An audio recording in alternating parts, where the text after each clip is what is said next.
All right. So, welcome to the Debt Workshop. I am super excited that you are here. We're going to do this. Okay, so I have to tell you, I know, Lacey, you know me, Devin, you know me a little bit. I am a special unicorn for sure, but I have paid off $120,000 worth of debt, and I'm not so special that this is not something that you can do too. These techniques are not crazy, they're not insane, and they're not reserved for special unicorns, even though you are all special unicorns. I believe that you should be able to pay off your loans and your debt if you choose to. And I believe that you should do that without being forced to eat ramen or hot dogs. Ramen and hot dogs should be a choice, not by force. So I'm going to go through what I did and to give you the steps to get started for doing this for yourself. So basically, just to get started, we're going to cover what are the three types of debt. So these are credit cards, typically called revolving debt because they leave that door open. You just keep spending, they'll keep upping your limit, and you keep owing them money.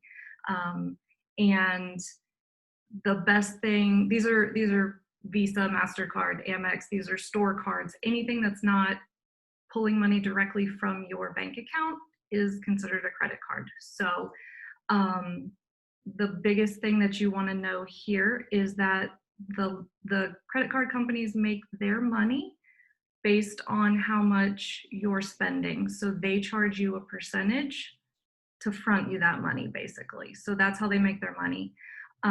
So the best way to get started with paying those off is just to stop using them. Switch to your debit card, switch to paying cash. But as you begin to stop using these cards, do not close those accounts.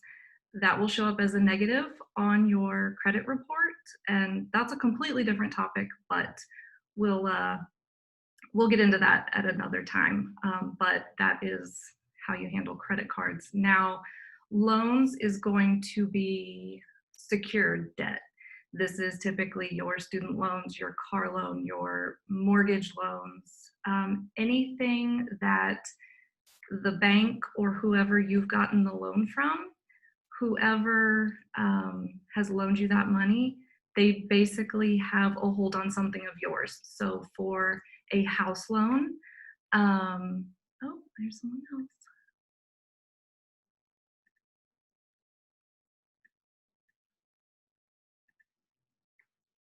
So for like a house loan, they have a hold of your house. If you don't make all your house payments or you skip too many, they will take your house. Same with your car. They'll do the same thing. So this is typically tied to something you own. It is a collateral loan, and those are typically set payments. So you don't have to, your prices are not fluctuating. You have a set amount that you can budget for every month on what the minimum payoff is. Now, moving in, I included collections because I know that some people have these, but collections are a different breed entirely.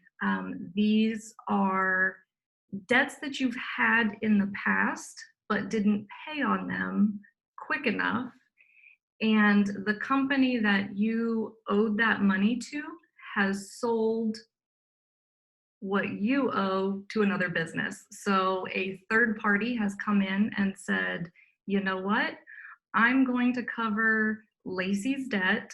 I will give you $100 for her $500 debt. So if Lacey owed somebody $500 and a third party came in and said, I'll give you $100 for that, that company's going to take it because they haven't gotten any money from you so far. So they want something from it. So now you will actually owe a completely different business this money. So the best thing here is don't pay it, but don't pay it in a way that you ignore it and don't pay it, but don't pay the full amount because they didn't pay the full amount. So we'll get into this a little bit more. I know it's kind of confusing, but you can negotiate these debts down because at this point they just want to take some money and they will settle for less. So now that you know Collections are my favorite. They're your favorite? They're my favorite to pay now. Well, you don't have any more now, but yeah, because you can negotiate, right? Because they're cheaper. Oh, Lord. Yep. I've created a monster with you. So I have included 2 ways to pay, although the third way is negotiating down and not paying your collections. But the 2 main ways to pay your debts would be the snowball. And this one to me is the easiest because you're going to start with the smallest things first. So you start with the smallest things that you owe and you knock them out, you get them out of the way and you get them off your list. What this does is then frees up more money for you to then take that payment that you were paying and put it into your next thing. And then that eventually, like, I don't know if you've seen in the old school movies where they roll the snowball down the hill and it gets bigger and bigger and bigger and causes this huge snowstorm. And I would say it causes an avalanche, but that kind of leads us into our next one, which may not make any sense. But you just take out small things. And I like this technique the best because you're motivated. You see those small victories and you want to keep going because you're like, yes, I'm making a difference. Let's keep going. With avalanche method, it makes sense financially, and it's an optimized way to pay. Now, this is where you look at what you have the highest interest rates on. So I know with all the shutdowns and COVID and stuff, credit card rates went up to like 20, 30%. So you would look at those and pay off the one with the highest interest rate first, because the theory behind that is that that interest is going to charge a lot more and will tack on a lot more to your balance than would be beneficial to you paying off like $200 over here. If this credit card with this high interest rate is accruing $300 a month, you're better off to pay here. Like I said, I'm not a huge fan of this one. This one can take a while to pay because of the way interest accrues. And you tend to get discouraged. Well, I got discouraged. And you want to see, when you make up your mind to do this, you want to see results immediately. So I recommend starting with the snowball, but this is your journey. And you have to choose what feels good to you and what makes the most sense to you. So if any of this is overwhelming so far, just take a deep breath and don't be overwhelmed. That's so easy to say, right? The very first step is the very hardest step, and that is to forgive yourself. It's to release your expectations. It's to stop looking at those debts as something negative, but rather remembering the experience that came from it. So I know Devin and I were having a conversation about student loans, and you can look at that total and think, oh my God, I owe this much in student loans. Or you can flip it and say, I have 2 bachelor's degrees. I did this, I invested in myself so that I could level up. And that's where you switch that mindset and begin looking at your debts as little pieces of you rather than your whole story. So your credit card balance, I know for me, the biggest reason I had the credit card debt was because I decided to do a trust fall into the universe probably 10 years ago, I guess it was now, 15 years ago maybe. I I was in a job that I absolutely hated. It was soul sucking. And I didn't have a way out. I didn't have something else to go to, but I had a credit card. And I was like, you know what? I'm going to live off this credit card until something else comes along. And that's exactly what I did. So it would be easy for me to go, oh my God, I have all this credit card debt. Or I can flip the script and look at it and say, man, I am so thankful that I got out of that job because I don't feel like shit anymore on the daily. You know, I have a little bit of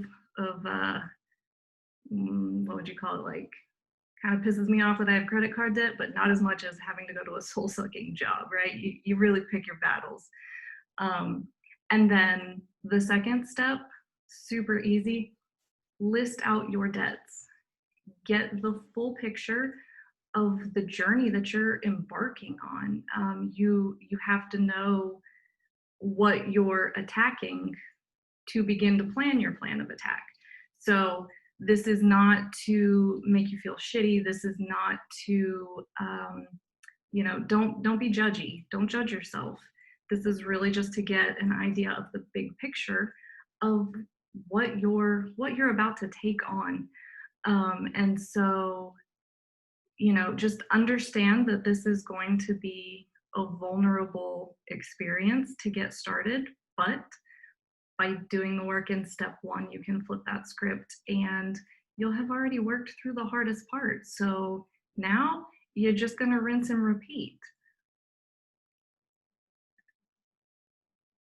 And I know it is very easy to see, your total amount and go, holy crap, what am I doing? Can I not ignore this? Are you sure I can't keep ignoring this? Like, I was fine before. But think of your debt, your total debt, as a staircase. Some of you may have a shorter staircase to climb. I felt like I was climbing the stairs at the Empire State Building with all the stuff that I had, but we all do it the same way, one step at a time, one foot in front of the other. You could probably skip 2 steps. If you have long legs, you may be able to skip 3 steps. You will not be able to jump from the bottom directly to the top. So making peace with that and doing the work in steps 1 and 2, it leads you to take 1 step. And one of my favorite quotes is this one I have here by Earl Nightingale: never give up on a dream just because of the time it will take to accomplish it. Time's going to pass anyway. And it's the same with your debt. Never be discouraged about how long your payoff plan looks like it's going to be. That time's going to pass anyway. So just get started 1 step at a time.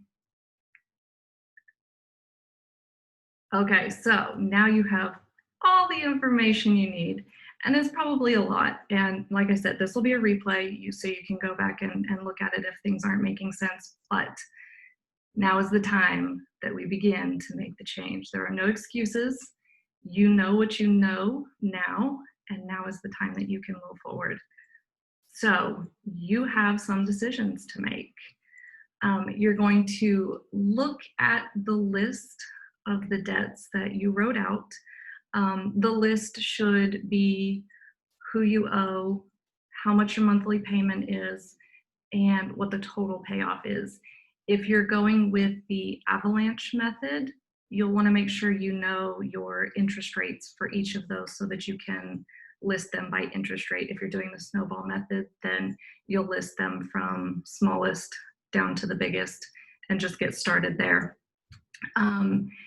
The one that you choose to focus on, whether it is the least amount or the highest interest, you will pay minimums on everything else, and you will make sure you pay them on time, because this is going to boost your credit score and your credit report as you begin to do the work to pay things off. So minimums on everything else. When you have the one that you want to pay, you'll start funneling whatever extra you have to that. Now, I know that that can be very scary in the beginning, because you're like, I have $100 extra in my account, and your mind is going to go, you can't send that to your credit card, because what if something happens? What if there's a bill you forgot? What if what if your car breaks down or you need a new tire? So if if that is something that, you need a little work on to stop with the mindset, stop yourself from thinking that, take the money that you would pay, put it in your savings account, set it and forget it. And then the next time you get paid or the next time you have money come in, take that $100 or whatever it was that you put in there that you were going to pay and pay that to your card. So it gives you, what are those things that go under like trapeze? A safety net. Words are tough. So it gives you a safety net for being able to pay, and it builds up your confidence in how you choose to pay. And then I highly, highly recommend calling and negotiating with your collection stuff. If you have stuff in collections, you can negotiate pretty much anything in life. So if you're feeling spunky and you want to call your credit card company and see if you can negotiate down on your interest rate or on your monthly payment or anything like that, definitely give them a call. What are they going to do? They're going to say no. That's the worst that they could do. And nothing changes, right? So it doesn't stop you. But maybe something happens and they're like, you know what? We have this thing going on. We have this special that you could be approved for, blah, blah, blah, blah. Let them see what they can do to get your money. Make it a little tougher for them. And then the same with your collections. If you have anything in there, I have scripts for you. I can give you all of those, but the biggest thing is just be human.